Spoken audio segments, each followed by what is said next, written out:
Léo était un petit hippocampe curieux aux écailles dorées scintillantes qui brillaient comme la lumière du soleil sur l'eau. Sa meilleure amie, Perle, était une pieuvre rose vif avec un talent pour résoudre des énigmes.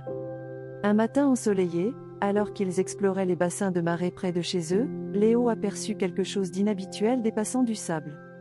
C'était un morceau de parchemin enroulé, attaché avec un brin d'algue. « Perle, regarde ça !» s'écria Léo en déroulant la carte avec ses petites nageoires. La carte était vieille et délavée, mais il pouvait distinguer un chemin sinueux menant à un endroit appelé la Perle des Profondeurs. « Une carte au trésor !» s'exclama Perle, ses tentacules frétillant d'excitation. « Suivons-la !» Léo et Perle partirent à l'aventure en pleine mer, suivant le premier indice de la carte. Là où les coraux fleurissent le plus, cherche le chemin de lumière. Ils nagèrent à travers un récif corallien éblouissant, où des bancs de poissons filaient comme des arcs-en-ciel, et où des tortues de mer glissaient gracieusement au-dessus d'eux. « Cet endroit est incroyable !» s'émerveilla Léo en tournoyant autour d'un groupe d'anémones lumineuses. « Mais nous devons rester concentrés », lui rappela Perle en scrutant la carte. La Perle des Profondeurs ne va pas se trouver toute seule. Le prochain indice les mena à une forêt dense de varechs. Les hautes plantes ondulaient comme des géants dans le courant, formant un labyrinthe vert. « Par ici !» dit Perle en guidant Léo à travers les passages sinueux. Mais le varech était si épais qu'ils perdirent bientôt leur chemin. « Que faisons-nous maintenant ?» demanda Léo d'une voix tremblante. Perle réfléchit un instant. « Nous allons suivre les bulles, » dit-elle en montrant de petites bulles d'air remontant à la surface. « Elles nous guideront vers la sortie. » Effectivement, les bulles les conduisirent à la lisière de la forêt, où les attendait le prochain indice. Le troisième indice de la carte disait « Écoute la chanson des coquillages, et le chemin sera révélé. » Léo et Perle nagèrent jusqu'à un champ de coquillages géants, chacun émettant une douce lueur. En s'approchant, les coquillages commencèrent à fredonner une mélodie magnifique. Le son résonnait à travers l'eau, créant des ondes lumineuses. « C'est si beau !»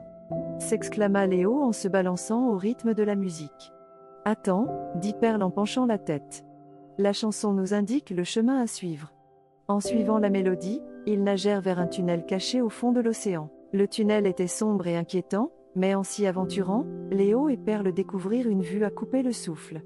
Des centaines de petits poissons lumineux éclairaient le passage comme des étoiles dans le ciel nocturne. « Waouh !» murmura Léo, ses écailles dorées reflétant la douce lumière bleue. « Cela doit être la bonne direction », déclara Perle en nageant avec confiance.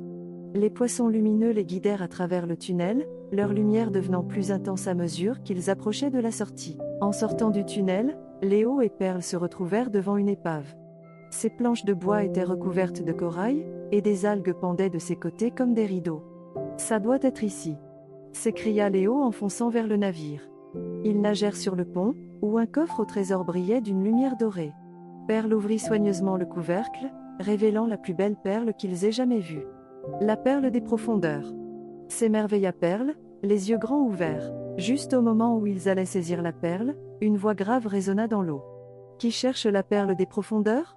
Une énorme tortue de mer émergea de l'ombre, sa carapace couverte de mousse et ses yeux brillants de sagesse. « Nous la cherchons », répondit Léo courageusement. « Nous avons suivi la carte et résolu les indices. » La tortue hocha la tête. « Mais pour obtenir la perle, vous devez résoudre cette énigme.